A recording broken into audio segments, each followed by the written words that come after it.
Bob, you need to be a bit more vulnerable with some of our discussions. You always have the answers, and it's difficult being a teammate of yours. You know what, Josh? I've heard that feedback before, but it's just hard being me, and it's hard being right all the time.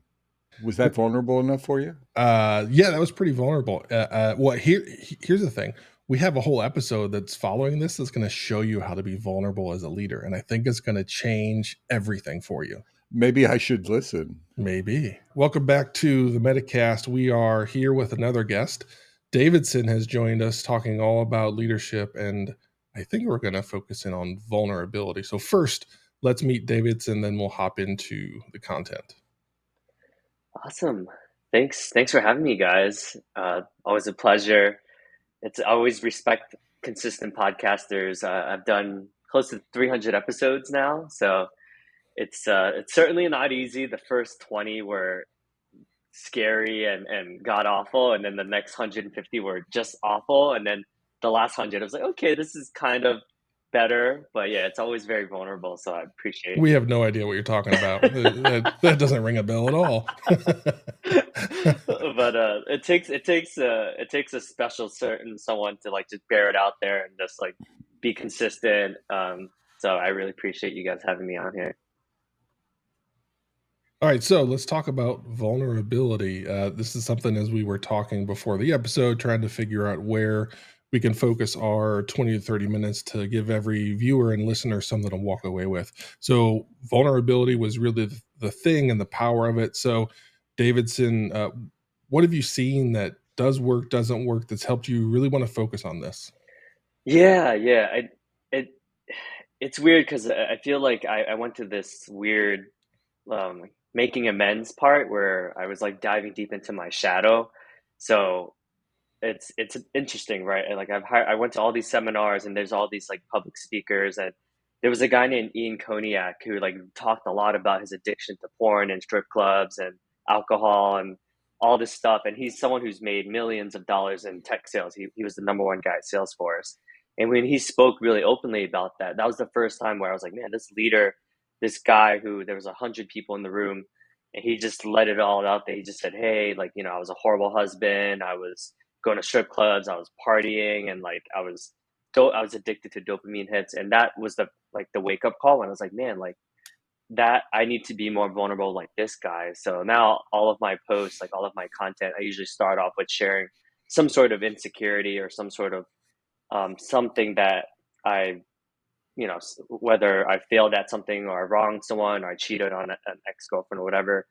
And it's been getting a lot of feedback. I know it's not healthy to look at like external validation, but I get tons of comments from men and other leaders are like, man, like good for you, man. Like that made me think differently about my insecurities and how I'm trying to be successful because of all the external validation and things like that.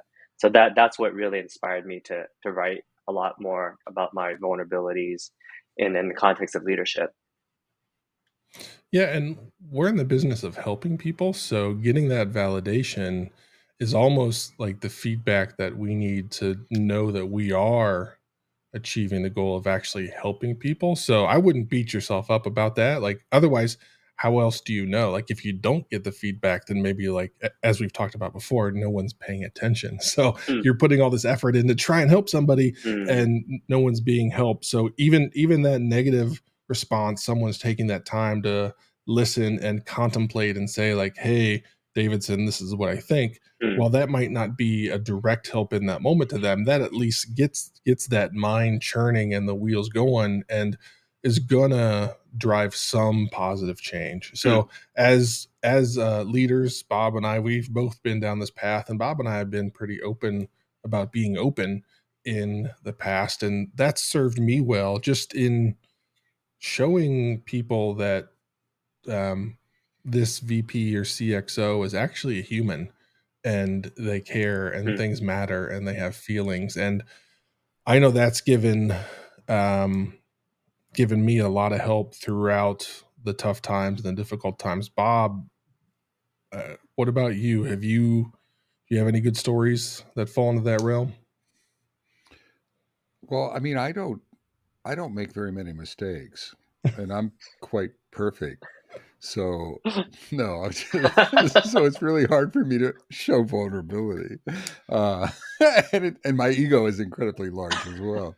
Uh, now, what I was thinking as you guys were talking is I was thinking of role modeling, the leader as role model, and I was also thinking not just of the risk taking, uh, the vulnerability, but I was also thinking like the positive role model, uh, like these are behaviors to amplify. This is what we're looking for in the organization, and then showing vulnerability to create safety to be vulnerable. Like part of that role model is I think creating the space for other people to show vulnerability, and it starts with the leader, the model that we set. Hmm. And I was thinking of balance. So I try to strike that balance. I think a leader, if you're erring on the side of that's called positive and negative. If you're modeling all negative, I think that's probably the wrong direction. If you're modeling all positive, but can we artfully show that balance, and share that and intentionally share that? And I think of it, it's we're creating a space. We're like emanating a space to people. We're giving permission. We're making it safe. Any reactions to that? I don't have a story per se, but I've tried to walk that balanced fashion. Hmm. Now, in all seriousness, I have made so many mistakes. So I have plenty of fodder on the negative side of things. Uh, and so do that. What do you think? Balance, walking that balancing act. Any reactions? Yeah, it's especially we talked about confidence in the past, and leaders need to be out front and showing people, hey, this is the way we're going to be good. Let's keep rolling like this. But either direction, as Bob said, you're gonna tip and fall over. Whether you're the overly confident leader and everybody just like calls BS, or you're just like, this is terrible. I'm bad. I screwed up. I screwed up. Hmm. Then be like, well, why are you the leader? Like, can we get something right? Hmm. Like part of leading is like winning and creating that Hmm. winning mentality. Now it's winning is hard, and winning isn't a thing that happens 100% of the time, so you have to get comfortable with the failures, and that's where the vulnerability starts to open and create that space of like, hey, this is who we are, we understand we make mistakes, but we're going to learn and grow. So certainly it's a difficult but delicate balance that you have to walk as a leader. Hmm. So yeah. Yeah, this. Why is it so hard? What do you, I'm sorry. Go ahead, Oh, Davison. this conversation reminds me of when I worked at LinkedIn. The VP of sales that was in charge of LinkedIn marketing services. So she had like 800 people underneath of her. She shared a story during one of the panel events that I'll never forget, and it was one of the largest deals, and they were trying to get LinkedIn as a vendor, and she's Korean American, so they just assumed that she was like the executive assistant. So when all the vendors, there was 12 guys that came into the boardroom, and they were like, "Hey, can you get me like some Starbucks? Right? This is how I like Mm. it." And she actually went and got it, and then there were 30 people in the room, and everyone was just waiting there uncomfortably until she went down and took her 10 minutes, because we worked in the Empire State Building at the time, to go get it. And Yep. she went up, and she just continued the meeting, like, and I was just like, man, like that's such a crazy story. But it was very vulnerable for her to share that, right? Because as a leader, like that would be almost like traumatizing to me. But she was very open about that. Oh, that's a wonderful story. I like that. What I was starting to say is, so we're talking about it like it's matter of fact, and it happens everywhere. And leaders are highly vulnerable. And my experience, at least mine, is the reverse of that. Like it's rare Mm. for leaders to show that vulnerability. And my question is why? Why do you think? And leading the why, not complaining about it, but why it leading into how do we fix that? How do leaders self correct or course correct? Any ideas? This is something Bob and I have talked about. Given our age, the time that we were raised, uh, leaders were expected to be like infallible, don't act Mm, like you're this spring chicken, Bob. But like both of us were raised in times where, like, as the leader, you have to have all of the answers. You are the person. They're like mm, the buck stops here. Well, the buck still stops here, but it's like you, if it fails, it's on you. The single ringable neck, all of those things that we were brought up with that weren't team centric, that Bob and I have rebelled against over the past few decades, where it's like, no, actually, the team is really what matters. And to enable the team, we need to show that we're human and we need help, and that they actually know more about things than we do, and how that's such a different thing. But one of the reasons why we've centered our podcast on leadership is the lack of good leaders, just like Bob talked about, is it's unfortunately rare. And I do think the number of poor examples of leaders far outweigh the good ones. So that's what our podcast is all about, hopefully showing people that, hey, there is a different way to do it, and it's actually better. So I think that plays a pretty sizable part. Davidson, you have any thoughts there? yeah, that's a good point, right? I think the fake it until you make it. I mean, the confidence got them to, why they were chosen to lead, right? In sales organizations, which, my background is more large Fortune 1000 tech companies, right? So I've been a part of a lot of sales organizations, and a lot of the top reps end up getting promoted to leadership, right? And but just because they were really good at selling, which sometimes it's selfish, where they just laser focused on getting the job done, bringing in as much revenue as possible, but then they get thrown into a completely different situation where they're asked to being spread a little bit more thin, where they have 8 reps or 10 reps, right? And I see there's a totally different skill set in being a good leader, right? But and then obviously the politics component of it as well, right? So there's just a lot more factors. And to your point, they, because your confidence as a leader, that affects everyone else, right? So if you show too much vulnerability, then people might judge, and people might just assume like, oh, maybe he's not equipped to do, or maybe he or she is not equipped to do this, right? So it's timing, it's there has to be a purpose behind the story. And yeah, I think as long as there's communication, but it's a thoughtful communication, right? You can't really show all your weaknesses, or else it's gonna show all your teammates can read that energy, or team members. I yeah, I would buy that. I mean, there's a credibility, there's a balancing act, but I think a lot of folks over rotate on it. I was when you were talking, Josh. I was thinking of. I used to be a fan of Jack Welch, so I don't know but you both recognize. But Jack Welch was the CEO of GE, Yeah. and just a real. I mean, at the time, he was put up as like a benchmark CEO, but he was sort of an ass and sort of a dictator, Huh. and just not. I mean, he was real hard, and to me, like one of the bylines of Jack Welch is "Don't show weakness as a leader." Like never show weakness, never never admit that you're wrong, always have an answer. And I'm paraphrasing a little bit, but I think it's fair. uh and and and that's the power of a leader. And I found vulnerability is like a superpower for me.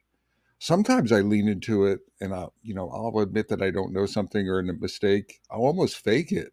It's like I know an answer or a direction, and I won't say it because I want everyone else to rise up. I want other folks to step. I want to create opportunity for other folks, and it just wows me when other folks step in, uh, to either solve a problem or help in that situation or help me. Like asking someone for help to me is a gift, except for you, Josh. But but but no, I mean, I look at it as like Josh, I don't know something, or Davidson, I don't know right now. I need to have that credibility and trust established. Can you help me? What a gift is that, giving that other person, I think, for us to co-create something. Is Yeah, that sounding too schmaltzy? What do you guys got? no, I've coached a handful of leaders and executives. There was a COO of a company that I worked at that sold for a couple billion, right? So certainly very, very talented, very good. And we were talking. It was at a offsite and a casual setting. He's like, "Hey, any feedback for me that you think that I could change?" And I said, "You know what? I think the most powerful thing you could do is say, I don't know. I've never heard you not have the answer. You Hmm. always have the answer, which is amazing, which is Hmm. great, but that's going to make scalability hard. And so that's where really becoming a leader and enabling those people to step up and rise up, that's where that leadership happens, is enabling the scale and not having it all be on you, because being a Hmm. leader is hard, and then we can pile it on top of ourselves by always having the answer. So whenever there's quiet in the room, all eyes turn towards that person, and Hmm. that might be like a fulfilling thing, and you feel good, like, hey, like I'm the person, but that's gonna eventually crush you. So it's one of those things that, for like your own health and your own safety, like you're gonna have to figure that out. Otherwise, it's just gonna become this immense amount of pressure. So the capability, even when you know the answer, of saying I don't know and just keeping your mouth shut for like 2 minutes to allow somebody, some smart person that hasn't had the opportunity to jump up and say, like, I have an idea, and then that just sparks some amazing things.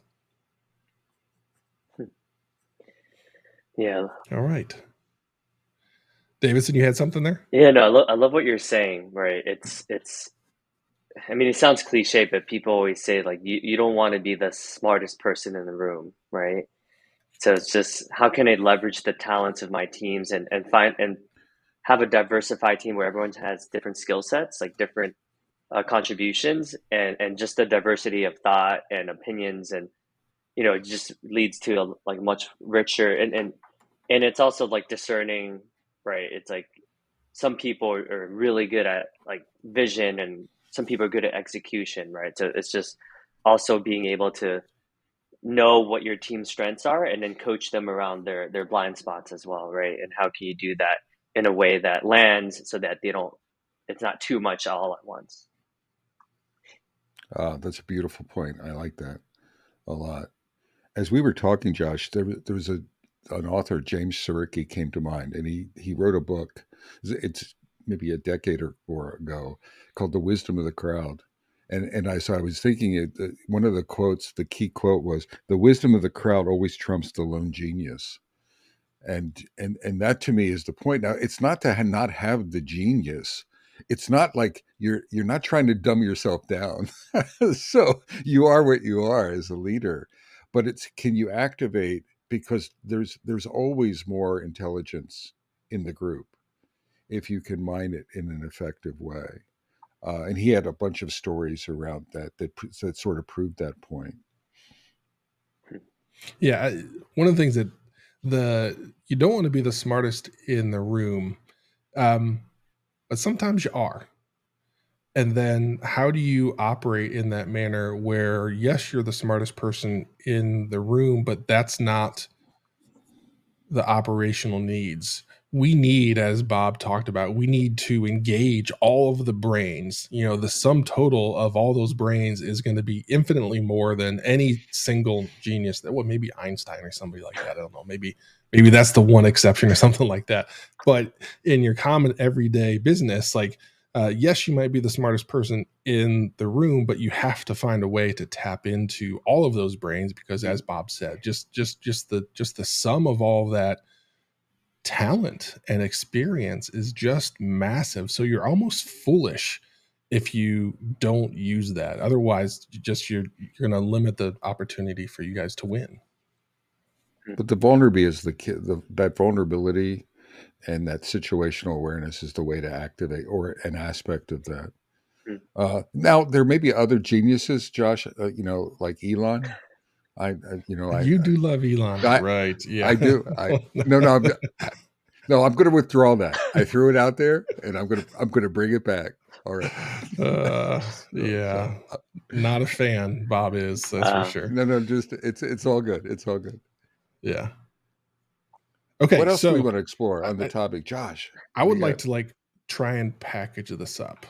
Okay. One of the things that we try and do is give our listeners or viewers just something to walk away with, and this afternoon, tomorrow, whenever it is that they like, hey, here's a thing I can put into action. So let's each take a stab, and we might end up repeating each other, but let's each take a stab at, like, for you listener, viewer that's out there, here's a thing you can do right after this that's going to make a difference for you and or your team. Davidson, you have a thought there? Yeah, leadership doesn't necessarily mean by title, right? I've learned from some of the best individual contributors who just execute and laser focus and they lead by example through who they're being. So, and those are some of the most powerful leaders I know, right? Um, so, even if you're an aspiring leader or you don't want to be, but you're a super intentional individual contributor, I believe that you can be just as good of a leader as if you're the CXO of any organization. That was good. That was good, David. Oh man, I nice. love that. Nicely done. What I heard there, Davidson, is like we're all leaders. And then some of us can really shine in that because we're all modeling. We're all role models. That was wonderful. I'm going to say, everyone, Metacasters, everyone starting tomorrow, create a helpometer. So it's a burn up chart, and you track week over week, not day over day, but week over week, period of time over period of time, how many times you ask for help.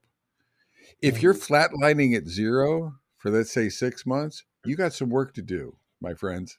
And even if you don't need help and you're in a leadership role, ask for help. All right. You may be surprised that you get a better solution, a better decision, etc. So have a helpometer and track your vulnerability, if you will, in that way. All right, going last was a bad plan. You guys both have done very well. So let's see.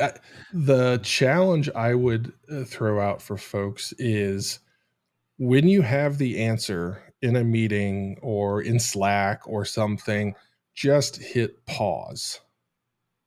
See if somebody else jumps up with an idea, or instead of having the answer, throw out a question that might enable somebody to jump in or be a catalyst for a discussion or something. So try and enable discussions from across your team to happen, as opposed to, like, here's the answer, we're off and running. Yes, there's times where, like, the most important thing you do is just get the answer and go, but most times you don't need that. So try and create that empty, awkward silence that allows somebody else to step into it and say something amazing.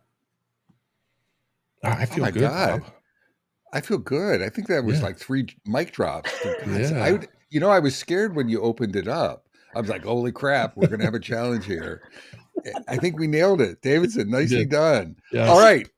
So, Metacasters, from beautiful downtown Cary, North Carolina. And beautiful downtown Fuquay Arena, North Carolina. Davidson, it's you, man. And beautiful North Brunswick, New Jersey. I'm Bob Galen. I'm Josh Anderson. I'm Davidson Hay. Shake and bake. Take care, y'all. Come on, Davidson, give us a camera. There you go. Yeah. Thank you, everyone. Take care, y'all.